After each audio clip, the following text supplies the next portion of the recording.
বিসমিল্লাহির রহমানির রহিম। বাগদাদের অধিবাসী মোহাম্মদ ইবনে ইসহাক ইবনে হাসান মাউসিলি। আমরা গল্পটা শুনব তার মুখ থেকেই। আমার বন্ধু ইবনু সাদিক ইবনু আবদ রাব্বা বাগদাদি।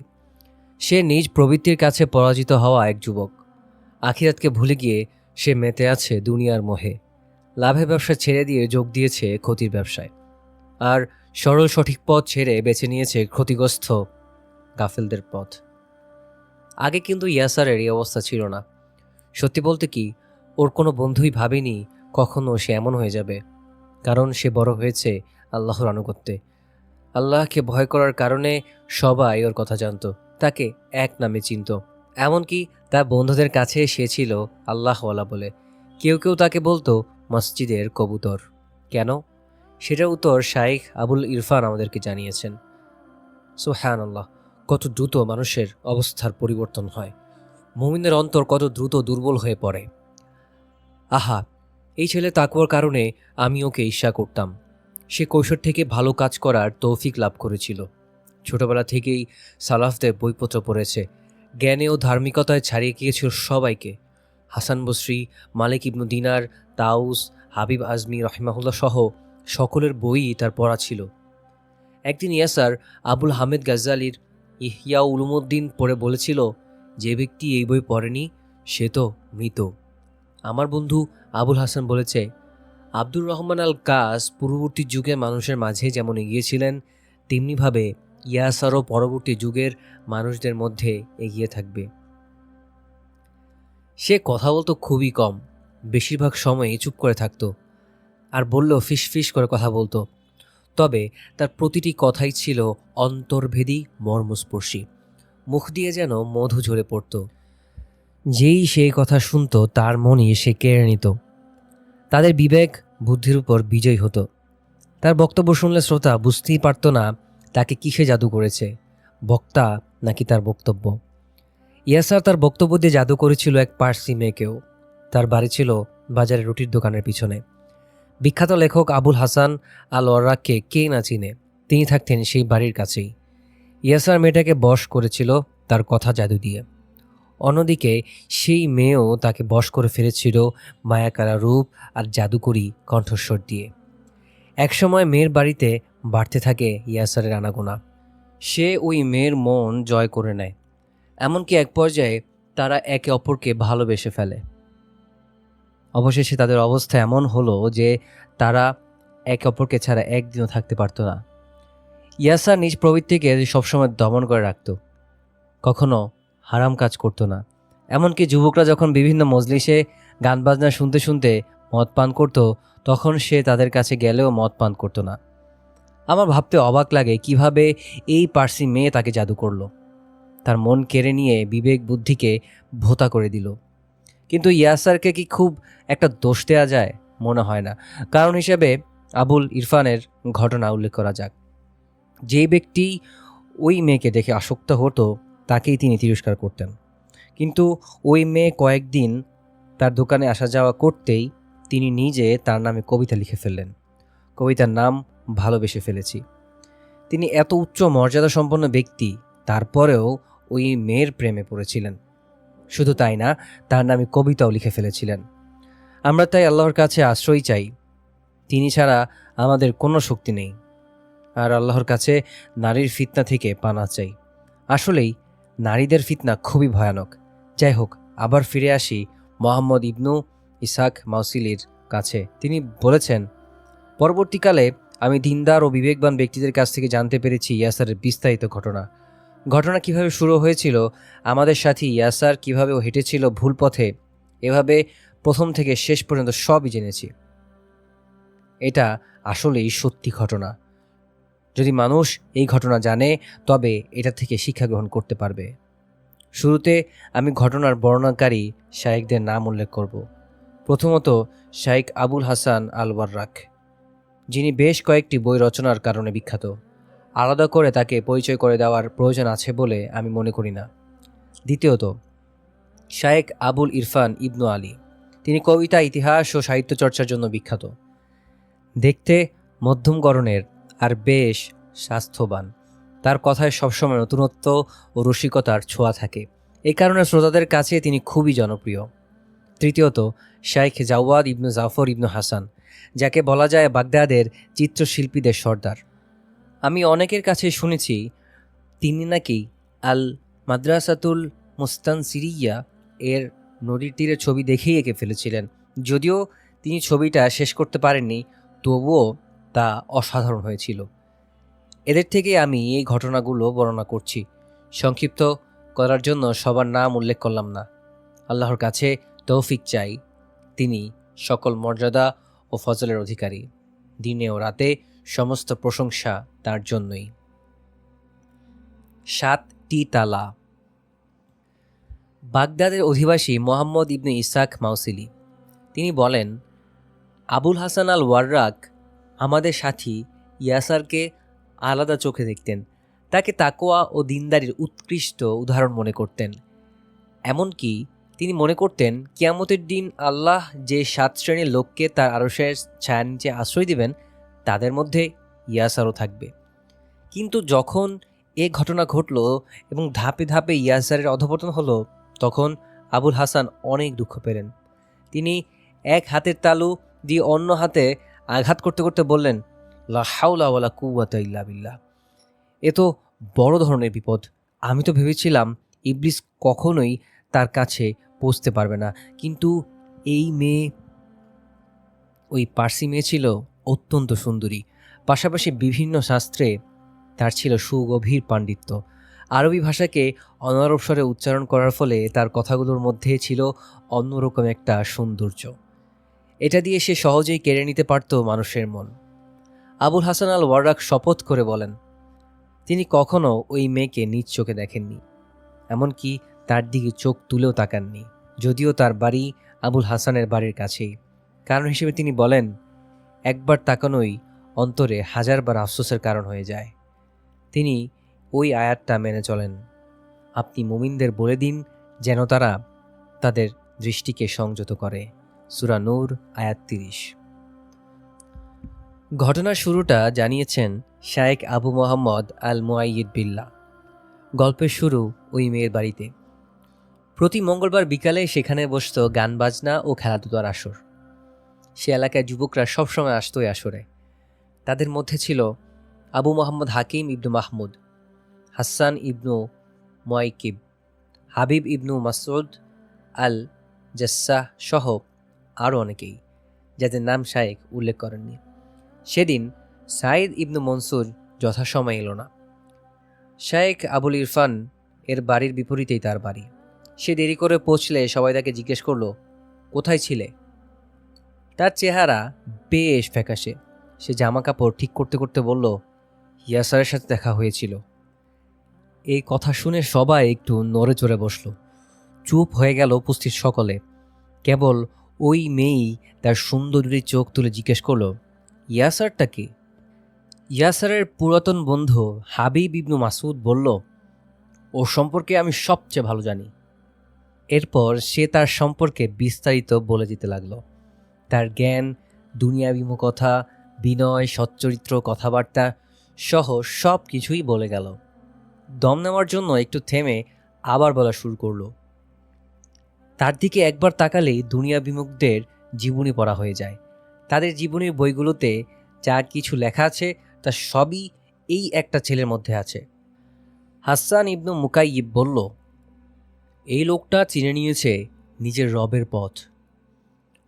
ওই মেয়ে গভীর মনোযোগ দিয়ে তার কথাগুলো শুনছিল আর অন্তরে গেঁথে নিয়েছিল। তখনই সে মনে মনে ঠিক করে ফেলেছিল, যেভাবে হোক এই ছেলেকে বাগে আনতে হবে। এই শিকার তার চাই চাই। মেয়েটার বসার ঘরে ঢুকলেই উন্নত রুচির ছাপ পাওয়া যায়। ঘরের মেঝেটা সুনিপুণ কারুকার্যমণ্ডিত কার্পেটে আবৃত। জানালাগুলোতে ঝুলছিল সবুজ রঙের পর্দা, যা থেকে বের হয়ে এসেছে উজ্জ্বল হলুদ রঙের দড়ি। ঘরটাকে আলোকিত করে রেখেছিল ছাদ থেকে ঝুলতে থাকা নানান রঙের বাতিগুলো। ঘরের প্রান্তে থাকা আম্বরদানিগুলো থেকে পাওয়া যাচ্ছিল মিশকের মন মাতানো সুঘ্রাণ। মেয়েটি তার মাথা কিছুটা হেলিয়ে হাবিব ইবনু মাসউদকে জিজ্ঞেস করল, সে কি বিবাহিত?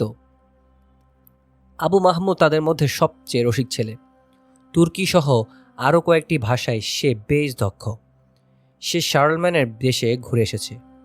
সেখানকার অভিজ্ঞতার আকর্ষণীয় বর্ণনা দিয়ে সে সবসময় মাতিয়ে রাখত আশুটাকে। আবু মাহমুদ বুঝতে পারল মেয়ের মনের কথা। সে হাসতে হাসতে বলল, বৃথা স্বপ্ন দেখা বাদ দাও, বুঝলে? ইয়াসারের দিকে যাওয়ার কোনো রাস্তাই নেই তোমার। ভুলে যাও আর নিজের কাজে মন দাও। মেয়েটা চ্যালেঞ্জ লুফে নেওয়ার ইঙ্গিত দিয়ে বলল, তুমি দেখে রাখো। বলেই কিছুক্ষণের মধ্যে চুপ হয়ে গেল। তারপর আনমনে কি যেন ভেবে আবার বলল, আমি যদি তাকে এখানে নিয়ে আসতে পারি তাহলে? আবু মাহমুদ হাসতে হাসতে দাঁড়িয়ে গেল। সে 1000 দিনার বের করে তার টেবিলে ছুরি দিয়ে সাহস জোগানোর জন্য বলল, যদি তুমি পারো তাহলে এই সব দিনার তোমার। এসব দেখে আর চুপ থাকতে পারল না হাবিব ইবনু মাসুদ। সে চিৎকার করে বলে উঠল, তোমরা আল্লাহকে ভয় করো আর এই লোকটাকে তার জগতেই থাকতে দাও। আবু মাহমুদ তার কথায় কোনো পাত্তা না দিয়ে হাসতে হাসতে বলতে লাগলো, সে এখানে আসবে, আমি নিজ হাতে তাকে মদ পান করাবো। মেয়েটা অন্যমনস্কভাবে তার কানের মুক্তোর দুলগুলো স্পর্শ করল। তারপর ডাক দিল তার এক দাসকে। হাজির হলো কৃষ্ণকায় এক দাস। দাসের হাতে গুজে দিল এক টুকরো কাগজ।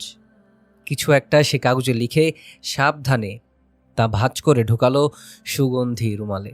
তারপর সাইদ ইবনু মানসুরকে লক্ষ্য করে জিজ্ঞেস করল, ইয়াসারকে এখন কোথায় পাওয়া যাবে? সে হাত দিয়ে ইশারা করে বলল, তাকে দেখলাম এশার নামাজ আদায় করে কাজী সাহেবের বাড়িতে গিয়েছে।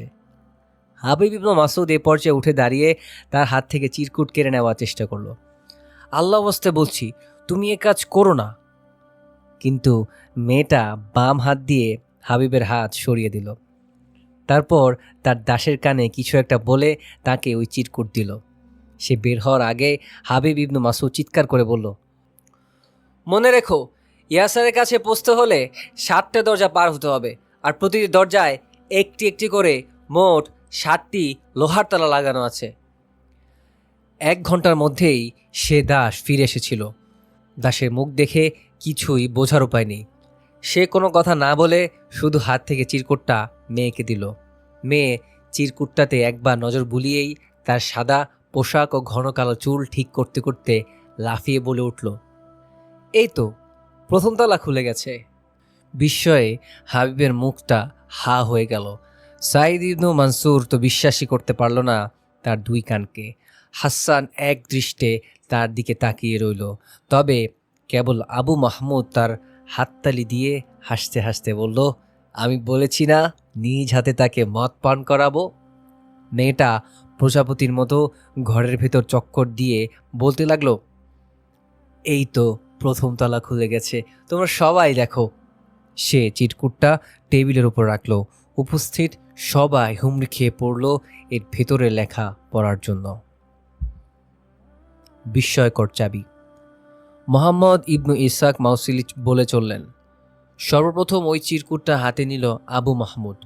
চিরকুটটি হাতে নিয়ে সে হাবিব ইবনু মাসুদের দিকে ইঙ্গিত করে হাসতে হাসতে বলল, কি দেখলে, তোমার বন্ধু ঠিকই ফাঁদে পা দিয়েছে।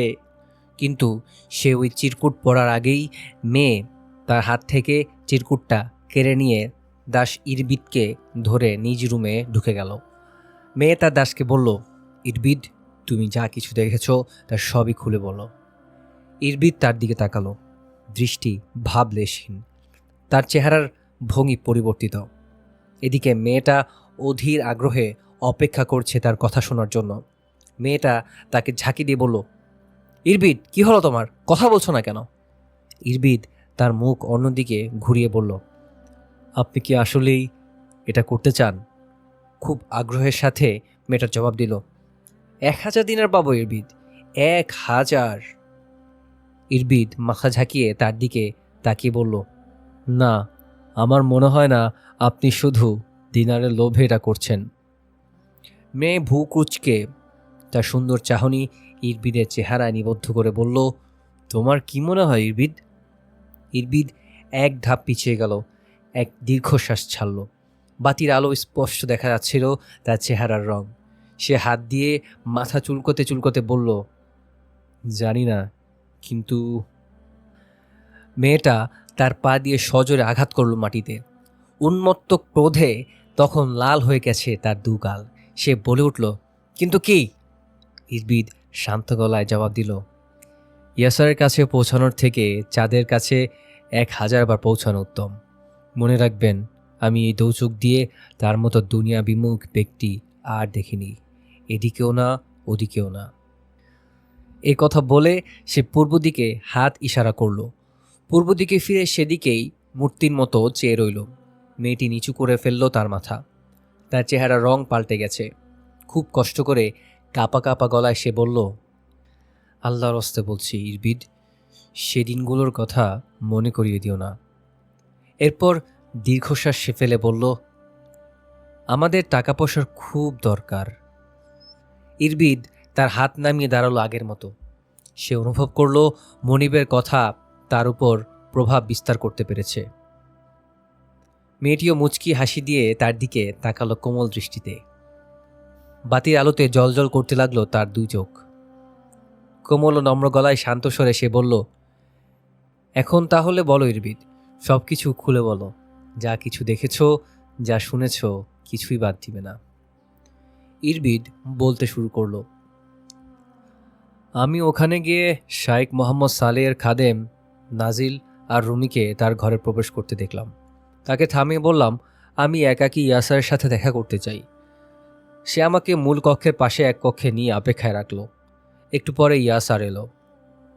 ইয়াসার মধ্যম গড়নের, চেহারাটা গোলাপি বর্ণের, মুখ থেকে যেন নূরের ঝলকানি ঠিকরে পড়ছে। শরীরটা চিকন, তবে ভীতি সৃষ্টি করে। তার দিকে তাকালে আলাদা করে সম্মান করতে ইচ্ছা হয়। আমি শপথ করে বলছি, আজ রাতের মতো বেশি আফসোস আর কোনো দিন করিনি। আমি এই জন্য আফসোস করেছি যে নিকৃষ্ট কাজে আমি পা বাড়িয়েছি আর এমন লোকের দিকে অগ্রসর হয়েছি যার দেহ দুনিয়ায় কিন্তু প্রাণ আখিরাতে বসবাস করে। আপনি যেমনটা মনে করেছেন সে সেরকম না। তার মতো মানুষ আমার দু চোখ কখনো দেখেনি। আমি মন থেকে ফিরে যেতে চাচ্ছিলাম। মনে হচ্ছিল যদি তার সাথে দেখা না করতাম। কথাগুলো বলে থামল ইরবিদ। ইয়াসারের সাথে কাটানো মুহূর্তগুলো চিন্তা করতে লাগলো মনে মনে। দরজার ফাঁক গলে ঠান্ডা বাতাসের আগমনে নড়ে উঠল বাতিটা। দেয়ালের উপর মেয়েটার ছায়াও সরে গেল। ইরবিদ আবার বলতে শুরু করলো, এই লোকের আত্মা জমিন থেকে আসমানে উড়ে গেছে। আসমানে তার আত্মা পবিত্রতা ও উচ্চতা অর্জন করেছে। মেয়ে মনোযোগ দিয়ে শুনছিল ইরবিদের কথাগুলো। দাসের বর্ণনা তাকে মুগ্ধ করে রেখেছিল একেবারে। মেয়ের কাছে মনে হলো ইয়াসার যেন মানুষের আকৃতিতে একজন ফেরেশতা। তাকে উৎসাহ দিয়ে বলতে লাগলো, এরপর কি হলো ইরবিদ? ইরবিদ বলল, তিনি আমাকে সালাম দিলেন। তারপর আমার দিকে এমনভাবে তাকিয়ে রইলেন যেন তার দৃষ্টি আমার শরীর ভেদ করে ভেতরে প্রবেশ করেছিল। আমার অন্তরের কথাগুলো যেন তিনি বের করে নিচ্ছিলেন। তিনি জিজ্ঞেস করলেন, তোমার নাম কি? বললাম, ইরবিদ। আমার নাম তার পছন্দ হলো না। আমার দিকে কিছুক্ষণ তাকিয়ে বললেন, তোমার এই নাম চলবে না, তোমার নাম মুরিদ। মুরিদ মানে জানো? আমি কোনো উত্তর দিলাম না। তখন তিনি বললেন, মুরিদ হলো ওই ব্যক্তি যে পবিত্র আত্মা নিয়ে আল্লাহর কাছে পৌঁছতে চায়। মুরিদ, তুমি আল্লাহকে ভয় করো আর পাপ কাজ থেকে বেঁচে থাকো। এটুকু বলে চুপ হয়ে গেল ইরবিদ। এদিকে মেয়েটা অধীর আগ্রহে চেয়ে আছে তার দিকে। সে ইয়াসার সম্পর্কে জানার জন্য এতটাই আগ্রহী যে নিজের কথা তো ভুললই, অতিথিদের কথাও ভুলে গেল। ইরবিদ কিছুটা ঝুঁকল। মনে হলো কিছু একটা কুড়িয়ে নিচ্ছে মাটি থেকে, কিন্তু সে আবার দাঁড়ালো সোজা হয়ে। মেয়ে তাকে ঝাঁকিয়ে অধৈর্য হয়ে বলল, ইরবিদ, তুমি কথা বলো, চুপ করে থেকো না। ইরবিদ তার দিকে কঠিন দৃষ্টি নিক্ষেপ করে বলল, আমার মনে হয় আপনি এই ব্যাপারটা ছেড়ে দিলেই ভালো হয়। ছেড়ে দিব? এত কিছুর পর? একটা কাজে কয়েক ধাপ এগিয়ে যাওয়ার পর আবার পিছু হটব? মনিবের জোরাজুরিতে ইরবিদ আবার বলা শুরু করলো। আমি দ্বিধাগ্রস্ত হাত এগিয়ে দিলাম। খুবই লজ্জা পাচ্ছিলাম। তিনি চিরকুট হাতে নিয়ে তাকালেন এক নজর। তার মুখভঙ্গি পরিবর্তন হয়ে গেল। তিনি রেগে গেলেন। আমি মনে মনে ভাবলাম, হায়, যদি জমিনটা দুভাগ হয়ে যেত আর আমাকে গিলে ফেলতো। কিন্তু ভয়াবহ কিছু শোনার আগেই তাকে বললাম, তিনি শুধু আপনার সাথে নিজের সমস্যার ব্যাপারে কথা বলতে চান, আপনাকে ছাড়া আর কারো কাছে তা বলতে চান না। ইয়াসার মাথা তুললেন। চেহারা থেকে রাগের চিহ্ন কিছুটা চলে গেছে। তিনি বললেন, তাহলে সমস্যা লিখে দিক। এরপর তিনি একটা শব্দ লিখে দিলেন, লিখে পাঠান। ইরবির চিরকুটটা সামনে রাখল, তারপর পিছিয়ে দাঁড়ালো। মেয়েটি 2 হাত দিয়ে তালি বাজিয়ে কিছুক্ষণ চক্কর খেয়ে বলল, পাখি ফাঁদে পা দিয়েছে। ইরবির তার মাথা ঝাঁকিয়ে বলল, হাবিব ইবনু মাসুদ কি আপনাকে বলেনি যে ইয়াসারের কাছে পৌঁছতে 7টি লোহার তালা আছে? তার কথা শুনে মেয়ে হাসল। মুক্তদানার মতো জল করতে লাগলো তার মুখের 2 পাটি দাঁত। সে তার দাসের বুকে এক ধাক্কা দিয়ে বলল, আমার কাছে মূল চাবি আছে, যে চাবির সামনে সব তালা খুলে যায়। জানো সেই চাবি কি? হতবিহ্বল দাসের সামনে নিজ হাত দিয়ে নিজের বুকের দিকে ইশারা করে বলল, আমি। কথাটা শেষ করে দরজা খুলে বলল, এই জাদুকরি বিস্ময়কর চাবির সামনে খুলে যাবে সব তালা। এই চাবি হলো নারী। পাশের কক্ষে প্রবেশের আগে ফিসফিস করে বলল, আর এখন থেকে তোমাকে মরিদ বলেই ডাকব। সবাই আবার হাসি ঠাট্টা ও মজায় লিপ্ত হয়ে গেল। একসময় সকাল হলো, মুয়াজ্জিন মসজিদ থেকে আজান দিল, হাইয়া আলাল ফালাহ। এ ডাক শুনে হাবিব ইবনে মাসউদ দীর্ঘশ্বাস ফেলে বলল, হারিয়ে ফেললাম আমাদের জীবনের আরও একটা রাত। এরপর একে একে উঠে দাঁড়ালো সবাই। তারা ফজরের সালাতের কিছুক্ষণ পর বেরিয়ে গেল, রওনা হলো নিজ নিজ গন্তব্যের দিকে। অন্তরের আহ্বান। ইয়াসারের বাড়িটা নদীর পাশেই। ফজরের আজানের আগেই ইয়াসার বের হলো তার বাড়ি থেকে। মসজিদ পানে পা বাড়ালো। বিশ্বের পাণ্ডুলিপিতে নতুন একটি পাতা সংযুক্ত হলো। আজ নতুন একটি দিন। সে যেন শুনতে পাচ্ছে কেউ তাকে ডেকে বলছে, আমি নতুন দিন এবং তোমার কাজের সাক্ষী। সুতরাং আজ তুমি পাথেয় গ্রহণ করে নাও, কারণ কিয়ামতের আগে আমি আর ফিরে আসব না। সনসন করে বয়ে যাচ্ছে ঠান্ডা বাতাস। বিশ্ব যেন গভীর ঘুমে নিমগ্ন। চাঁদকে ঘিরে দেখা যাচ্ছে সাদা আলোর রেখা, যে আলোর উত্তাপ বাতাসের শীতলতা থেকে রক্ষা করছে তার দেহকে। কিছু বাতি বন্ধ হয়ে গেছে, আর বাকিগুলো যেন বন্ধ হওয়ার অপেক্ষায় রয়েছে। ইয়াসার হেঁটে যাচ্ছিল, তার জিহ্বা ব্যস্ত আল্লাহর জিকিরে। সে মন থেকে উপলব্ধি করছিল এই দৃশ্যের সৌন্দর্য ও মাহাত্ম্য। এই দৃশ্যে তাকে স্মরণ করিয়ে দিচ্ছিল আখিরাতের কথা। এই সময়ের প্রতিটি জিনিসই আখিরাতের কথা স্মরণ করিয়ে দেয়। এমনকি গলির প্রান্তে যে দারোয়ান ভাইটা চাদর মুড়ি দিয়ে কাজী বাড়ির পাশে ঘুপটি মেরে বসেছিল, তাকে দেখেও আখিরাতকে মনে আসছিল। ঘরগুলো নীরব নিশ্চুপ, জানালাগুলো বন্ধ, রাস্তাটাও জনশূন্য। নদী তীর থেকে আওয়াজ ভেসে এলো তার কানে। নৌকা চালিয়ে যাচ্ছে এক যুবক। যুবকটি তার বৈঠা দিয়ে নৌকা বইছে আর গান গেয়ে যাচ্ছে করুণ স্বরে। হৃদয় জোরানো ঠান্ডা বাতাস সেই গানকে বয়ে কানে নিয়ে আসছে, আর পুরো পৃথিবী যেন তন্ময় হয়ে শুনছে সেই গান। সে একাকী গান গেয়ে যাচ্ছিল, হে আমার রব, তুমি জানো আমার সব। তারপর সে আরও কিছু লাইন গাইছিল যা শোনা যাচ্ছিল না, তবে শেষের লাইনটুকু শোনা গিয়েছিল, যা ছিল, ক্ষমা করো গুনাহ সব। ইয়াসার বুক ভরে ফজরের নির্মল বাতাস নিল। এর মাঝেই যেন পাওয়া যাচ্ছিল আখিরাতের স্বাদ।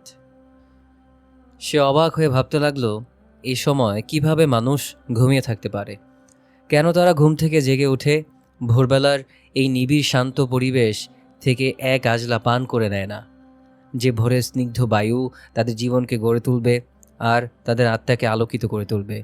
ভোরের এই স্নিগ্ধতা তাদেরকে চির বাস্তবতার মুখোমুখি করে শিখাবে, এর থেকেই তোমাদেরকে সৃষ্টি করেছি, এতেই ফিরিয়ে নেব এবং এর থেকে তোমাদেরকে আবার বের করব। এই নীরব নিস্তব্ধতা, শান্ত পরিবেশ ও যুবকের করুণ স্বরের মাঝে ইয়াসারের মনে পড়ে গেল আখিরাত সম্পর্কিত শায়েখের আলোচনা। শায়েখের আলোচনা সে মনোযোগ সহকারে শুনছিল। শায়েখ আখিরাতের দৃশ্যগুলো এমনভাবে বর্ণনা করছিলেন যেন মনে হচ্ছিল সেগুলো একেবারেই ঘটছে চোখের সামনে, যেন তিনি পুরো আখিরাত দেখে এসে আমাদেরকে বর্ণনা দিচ্ছেন। তিনি বলছিলেন, আমি স্পষ্ট সতর্ককারী। শায়েখকে কখনো ইয়াসার কাঁদতে দেখেননি, কিন্তু তার আওয়াজ ও গলার স্বর জানান দিচ্ছিল তিনি খুবই প্রভাবিত। তার অন্তর থেকে কান্না যেন বেরিয়ে আসছিল। তিনি যেন কেঁদেই চলেছেন নিঃশব্দে।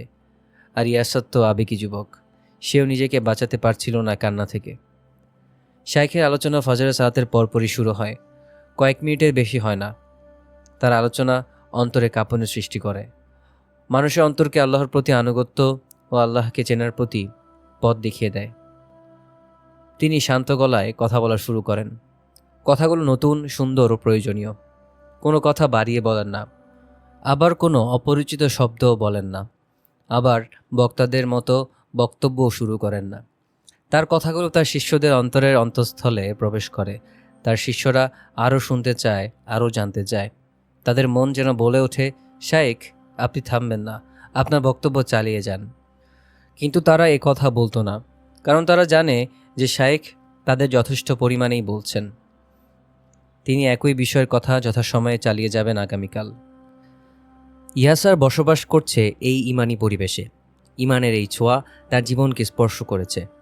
ইমান তার অন্তরে দরজায় দাঁড়িয়ে থাকে। আল্লাহ ছাড়া অন্য কিছু এই দরজায় টোকা দিতে পারে না। তার শরীরের অঙ্গ প্রত্যঙ্গ কেবল আল্লাহর আনুগত্যেই সচল হয়। তার আত্মা ইমানের ঝলমলে রঙে রঙিন হয়। এ ইমান তার অন্তরকে আলোকিত করে, সজীব করে তোলে আত্মাকে। আত্মার শরীর থেকে টেনে খুলে নেয় অলসতার চাদর আর পরিয়ে দেয় আনন্দ ও প্রশান্তির কারুকার্য খচিত চাদর। ইমাম সাহেবের পড়াটা করুণ স্বরে শোনা যাচ্ছে। তার গলার করুণ স্বর সকলের হৃদয়ে সৃষ্টি করছে এক অদ্ভুত কাঁপুনি। মসজিদের বাতিগুলো থেকে আসছে মৃদু উষ্ণ আলো। সে আলো, সাদা দেয়াল, নিশ্চুপ, স্তব্ধ। এই সকল কিছুতেই যেন কাঁপুনি অনুভূত হচ্ছে। জিবরিল আলাইহিসসালাম যেন নেমে এসেছেন এই সময়টাতে। তিনি তেলাওয়াত করছেন, নিশ্চয়ই ফজরের সালাত উপস্থিতির সময়। ফজরের সালাতের পর শায়েখ বসে আলোচনা করতে লাগলেন। ইতোমধ্যে তারা তেলাওয়াতের স্পর্শে সবাই আসমানে একবার ভ্রমণ করে এসেছে। শায়েখ তাদেরকে ইউসুফ আলাইহিসসালামের ঘটনা বলছিলেন। ইউসুফ, যে যুবকটি নিজেকে প্রেমময়ী নারীর হাত থেকে বাঁচিয়ে রেখেছিলেন, ধৈর্য ধারণ করেছিলেন। ইউসুফের দৃঢ়তা, পবিত্রতা, আল্লাহ ভীতি, ইবাদত, এগুলোর বর্ণনা দিলেন শায়েখ। তিনি কোরআনের ভাষাতেই কথা বলছিলেন। কোরআনের চিত্রকে আকর্ষণীয় করে ফুটিয়ে তুলেছিলেন সকলের সামনে, যেন তার ফুসফুস থেকে এই মহান কিতাবেরই শ্বাস প্রশ্বাস বের হচ্ছে। তার কথায় যেন সালফে সালেহিনের কথাগুলোই প্রতিফলিত হচ্ছিল। প্রত্যেক ছাত্রের কাছে মনে হচ্ছিল তারা সবাই এক একজন ইউসুফ। শায়েখের আলোচনার প্রভাব এত বেশি হওয়ার কারণ শিষ্যদের অন্তরে শায়েখের অবস্থান, তার কথার স্পষ্টতা, কথা বলার ভঙ্গি, ইশারা, সব কিছু। শায়েখের চোখে তার শিষ্যদের প্রতি সুস্পষ্ট ভালোবাসা, যে কারণে প্রত্যেকেরই মনে হচ্ছিল যেন শায়েখ তার সাথেই কথা বলছে, তার দিকে ইশারা করছে, তাকেই আহ্বান করছে, নিজ হাতে ধরে তাকে নিয়ে যাচ্ছে বিশ্বাসীদের কাফেলায়, সহায়তা করছে ইমানের সমুজ্জ্বল পথ ধরে চলতে। ইয়াসার প্রায়ই যেত আতর বিক্রেতাদের দোকানে। সেখানে পৃথিবীর সবচেয়ে উত্তম মানের আতরগুলো জমা করা হয়। নারী পুরুষের সমাগম সেখানে নিত্যদিনের ব্যাপার। নারীদের জন্য এই আতরের দোকানের থেকে বেশি প্রিয় আর কিছুই নেই, বিশেষ করে ভিনদেশী নারীদের। রোম, তুরস্ক, পারস্য, ভারত এবং আবিসিনিয়া থেকে যেসব নারী আসতো, তাদের সবচেয়ে পছন্দের জায়গা এটা। আরও অনেক দেশ আছে যার নাম আমাদের অজানা। সেখান থেকে অনেক মানুষ শুধু এই আতরের জন্যই ছুটে আসে। আতর বিক্রেতাদের বাজারটা বেশ পরিষ্কার ও সুন্দর। পাশাপাশি সারি সারি অনেকগুলো ছোট ছোট দোকান। দোকানগুলো বেশ সুন্দর করে সাজানো হয়েছে। দোকানের বাতিগুলো জ্বালিয়ে রাখা হয়েছে। আতরের পাত্র ও ফুলের তোড়াগুলো বেশ পরিপাটি করে সাজানো। ইয়াসার প্রায়ই যেত আতর বিক্রেতা আবু আলী ইস্পাহানি দোকানে। সেখান থেকেই নিজের ব্যবহার্য আতর কিনত। সে বলতো আল্লাহ নবী সাল্লাল্লাহু আলাইহি সাল্লাম আতর পছন্দ করতেন। ওদিকে প্রচেষ্টা 2 সপ্তাহ কেটে গেছে মেয়েটার। এক বুধবার সূর্যের আলোতে রঙিন পরন্ত বিকেলে ইয়াসার আবু আলী ইস্পাহানির কাছে এলো। আবু আলী ছিলেন মোটা ও বেটে লোক। তার দাড়ি মেহেদি রঙে রঙিন। তিনি সারাক্ষণ আতর নিয়েই কথা বলতেন। কিছুক্ষণ পরই ওই মেয়ে আর তার দাস মুরিদ ওই দোকানে এসে দাঁড়ালো। মেয়ে ইয়াসার দিকে তাকালোই না, বরং সে ফার্সি ভাষায় আতর সম্পর্কে জিজ্ঞেস করতে লাগলো।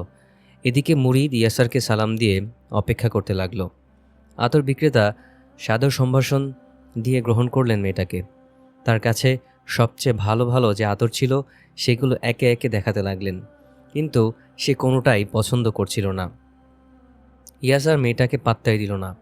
কিন্তু কিছুক্ষণ পর আতর বিক্রেতা একটা আতর এগিয়ে দিয়ে বলল, এটা খুবই ভালো মানের আতর, ইয়াসারও এটা ব্যবহার করেন, কি ঠিক বলেছি না? ইয়াসার তার কথার উত্তর দিল না, এমনকি তাকালোও না।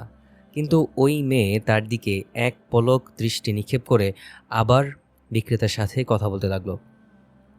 আপনি একবার বলেছিলেন আপনার কাছে চীন থেকে আনা আতর আছে। বিক্রেতা মাথা ঝাঁকিয়ে উত্তর দিল, দুঃখিত, শেষ হয়ে গেছে, একটুও নেই। ওই আতরটা খুব ভালো ছিল, ওটা চীন দেশের ফুল থেকে বের করা হয়, ওষুধ হিসেবে কাজ করে ওটার পাপড়িগুলো। ওটা আতর বিক্রেতা লক্ষ্য করে দেখলেন মেয়ে তার কথা শুনছে না, বরং গোপনে তাকিয়ে আছে ইয়াসারের দিকে। এই তাহলে সেই ইয়াসার যার কথা বারবার শুনেছি। হাবাব ইবনু মাসুদ তাহলে বাড়িয়ে বলেনি। আতর বিক্রেতা গলা খাকারি দিয়ে মাথার পাগড়িটা ঠিক করে বলল, আপনি এক মুহূর্ত অপেক্ষা করুন, আমি বাজারের শেষ মাথা থেকে নিয়ে আসছি। ইয়াসার চলে যাওয়ার উপক্রম হলো। বাজারে থাকতে চাইল না বেশিক্ষণ। যতক্ষণ প্রয়োজন ততক্ষণই সে বাজারে থাকে, এরপর সবসময় সে চলে যায়। মেয়ে তার দিকে তাকিয়ে নরম স্বরে বলল, একটু শুনবেন? ইয়াসার তার দিকে তাকালো। চোখাচোখি হলো দুজনের। ইয়াসার সাথে সাথে চোখ নামিয়ে ফেলল। মুরিদ তাকে সেই কাগজের টুকরোটা দিয়েছিল, তার কথা মনে পড়ল। ইয়াসার বলল, বলুন। বাদ্যযন্ত্রের করুণ স্বরের মতো মেয়েটা বলল, এখনই বলতে হবে? ইয়াসার তার দিকে না তাকিয়ে বলল, হ্যাঁ। তার সাথে কথা চালিয়ে যাওয়ার প্রচেষ্টায় বলল, কিন্তু এখানেই, এই বাজারে? ইয়াসার নিরুত্তাপ গলায় বলল, হ্যাঁ। আতর বিক্রেতা ততক্ষণে ফিরে এসেছেন। কপালের ঘাম মুছে দুঃখ প্রকাশ করে বললেন, ওই বেটার কাছেও সেটা নেই। মেয়ে দীর্ঘশ্বাস ফেলে বলল, আমি আবার আসবো তাহলে। যাওয়ার আগে ইয়াসারের দিকে একবার তাকিয়ে চলে গেল মেয়েটি। লজ্জায় মাথা নিচু করে রইল ইয়াসার। আতর বিক্রেতার কথায় তার ভাবনায় ছেদ পড়ল। এই দাসী পারস্যের না। ইয়াসার তার দিকে তাকালো। আতর বিক্রেতা আবার বলল, এই মেয়ে পারস্য থেকে আসেনি, আমি তার কথার ধরনেই বুঝে গেছি। আঞ্চলিক ভাষা সম্পর্কে ভালো জ্ঞান রাখে আতর বিক্রেতা আবু আলী। ওই মেয়ে ইয়াসারের কোনো ক্ষতিই করতে পারল না। বালুকণা যেমন একখণ্ড মেঘের কোনো ক্ষতি করতে পারে না, তেমনটাই হলো। আর কিভাবেই বা ক্ষতি করবে ও? শয়তানের জন্য যত ছিদ্র ছিল সব বন্ধ করে রেখেছে ইয়াসার। তবে সেই রাতে এশার সালাত আদায় করে কিয়ামুল লাইলে দাঁড়ানোর আগে ইয়াসারের কাছে মনে হলো সে যেন ফিসফিস আওয়াজ শুনতে পাচ্ছে। সে এটা নিয়ে সামান্য মাথা ঘামালো না, বরং সালাতে দাঁড়িয়ে গেল। কোনো কিছুই তাকে বিরত রাখতে পারল না সালাত থেকে, কারণ রাতই তো নেককার বান্দাদের বাহন, আর গভীর রাতেই বান্দারা পৌঁছায় আল্লাহর সবচেয়ে কাছে। 8 রাকাত সালাত আদায় করার পর বিতির সালাত আদায় করে ইয়াসার বিছানায় শুয়ে পড়ল। মনোযোগের সাথে সে পড়ল, হে আমার রব, তোমার নামে আমি আমার 500 দেশ রাখলাম, তোমার নামেই তা উঠাবো। যদি তুমি আমার আত্মা নিয়ে নাও তবে তাকে ক্ষমা করে দিও, আর যদি তা ফিরিয়ে দাও তাহলে তা সেভাবে সংরক্ষণ করো যেভাবে তুমি তোমার নেককার বান্দাদের সংরক্ষণ করে থাকো।